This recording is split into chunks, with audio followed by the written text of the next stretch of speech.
Hello అండి. ఇంట్లో ఏ కూరలు లేదా? లేకపోతే ఇంట్లో ఒక్కరే ఉన్నారా? అలాంటప్పుడు చాలా సింపుల్‌గా అయితే ఇలా కర్రీ అయితే చేసుకుందాం రండి. ముందుగా స్టవ్ ఆన్ చేసుకునేసి పాన్‌లో అలా 2 స్పూన్ల ఆయిల్ అయితే పోసేసుకోవాలి.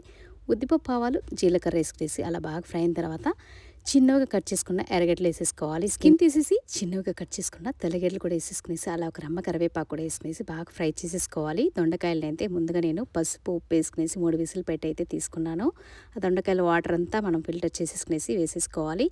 దీంట్లో టేస్ట్ తగ్గట్టుగా సాల్ట్, పసుపు, మనకు కారం ఎంత కావాలో దానికి తగ్గట్టుగా చిల్లీ పౌడర్ కూడా వేసేసుకోవాలి. మొత్తాన్ని అయితే ఒకసారి బాగా కలిపేసుకునేసి ఇందులో మనకి ఎన్ని గుడ్లు కావాలో అన్ని గుడ్లు అయితే కొట్టయితే పోసేసుకోవాలి. ఈ గుడ్లకి తగ్గట్టుగా సాల్ట్, పసుపు, చిల్లీ పౌడర్ కూడా వేసేసుకునేసి మొత్తాన్ని అయితే బాగా కలిపేసుకుందాము. ఈ కాయలు మొత్తానికి ఇక్కడిని బాగా మిక్స్ అయ్యేలా కలిపేసుకునేసి ఒక స్పూన్ అలా ధనియాల పొడి వేసుకునేసి కలుపుకున్నారంటే టేస్ట్ అదిరిపోతుంది. ఏ కూరలు లేకపోయినా పర్వాలేదండి. ఈ ఒక్క కూర ఉంటే చాలు ఎంత అన్నమన్నా తినొచ్చు. మీరు ఇంట్లో ట్రై చేయండి. వీడియో నచ్చితే లైక్ చేసుకోండి. Thanks for watching.